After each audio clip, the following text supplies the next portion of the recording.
வணக்கம். நான் உங்கள் அன்பு. எல்லாரும் எப்படி இருக்கீங்க?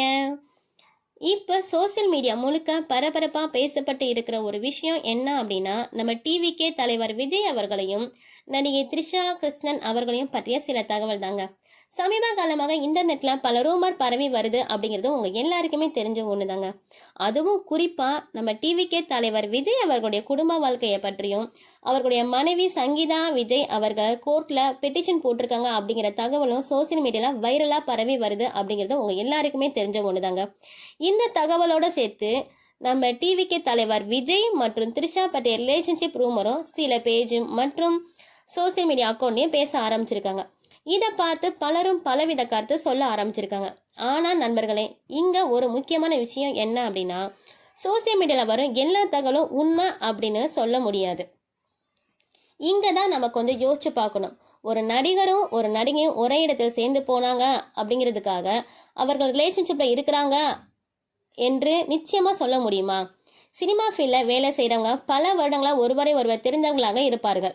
நண்பர்களாக இருக்கலாம், ப்ரொஃபஷனல் மீட்டிங்காக இருக்கலாம், அல்லது ஒரு நிகழ்ச்சிக்கு கூட போயிருக்கலாம்.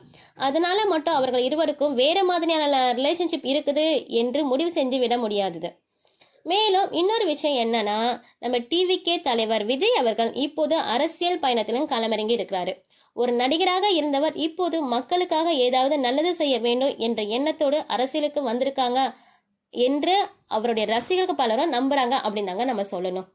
அப்படி ஒரு புதிய அரசியல் பயணம் ஆரம்பித்த பிறகு பலரையும் சந்திப்பது, பல இடங்களுக்கு போவது, புதியவர்களுக்கு ஆதரவு கொடுப்பது போன்ற விஷயங்கள் நடப்பதெல்லாம் சாதாரண விஷயம் தாங்க சொல்லணும். அதனால ஒருவர் யாரோட பேசினாரு, யாரோட போனாரு என்ற காரணத்தால் உடனே தவறான அர்த்தம் எடுத்துக்கொள்ள வேண்டிய அவசியம் இல்லைன்னு தான் நான் சொல்லுவேன். சில நேரங்கள்ல இது குடும்பத்துக்குள்ளே ஒரு சிறிய மிஸ் அண்டர்ஸ்டாண்டிங்கா கூட இருக்கலாங்க. ஒருவரை ஒருவர் பற்றி கவலைப்படுறதுனாலையும் அல்லது கொஞ்சம் பொசசிவ்னஸ் இருந்தால் கூட இப்படியான விஷயங்கள் நடக்கிறதுக்கு வாய்ப்பு அதிகமாகவே இருக்குன்னு சொல்லலாங்க. ஆனா அது முழு உண்மை என்ன என்பது வெளியில் இருப்பவர்களுக்கு சரியாக தெரியறதுக்கு வாய்ப்பே கிடையாது. அது அவர்களுடைய குடும்பத்துக்குள்ளேயே இருக்கக்கூடிய விஷயம் தாங்க அது. அதனால தாங்க ஒரு பழமொழி சொல்றாங்க, கண்ணால் காண்பதும் போய், காதால் கேட்பதும் போய், தீவிர விசாரணையே மெய். கண்ணால் காண்பதும் போய், காதால் கேட்பதும் போய், தீவிர விசாரணையே மெய். அதாவது நம்ம பார்க்கறதையும் கேட்கறதையும் உடனே உண்மை என்று நம்ப கூடாதுங்க. முழுமையாக விசாரித்த பிறகுதான் உண்மை என்ன என்று எல்லாருக்குமே தெரியும். இப்போ சோசியல் மீடியால யாராவது ஒரு தகவலை போஸ்ட் பண்ணிட்டாங்கன்னு வச்சுக்கோங்களேன், அது சில நிமிடங்களா ஆயிரக்கணக்கான பேருக்கு ரீச் ஆகிறது அது உங்களுக்கு தெரிஞ்ச ஒண்ணுதான். அதனாலதான் உண்மை மற்றும் வதந்தி இரண்டுமே கலந்து எது நமக்கு உண்மை எது பொய் அப்படிங்கிறது தெரியாமலே போயிருது.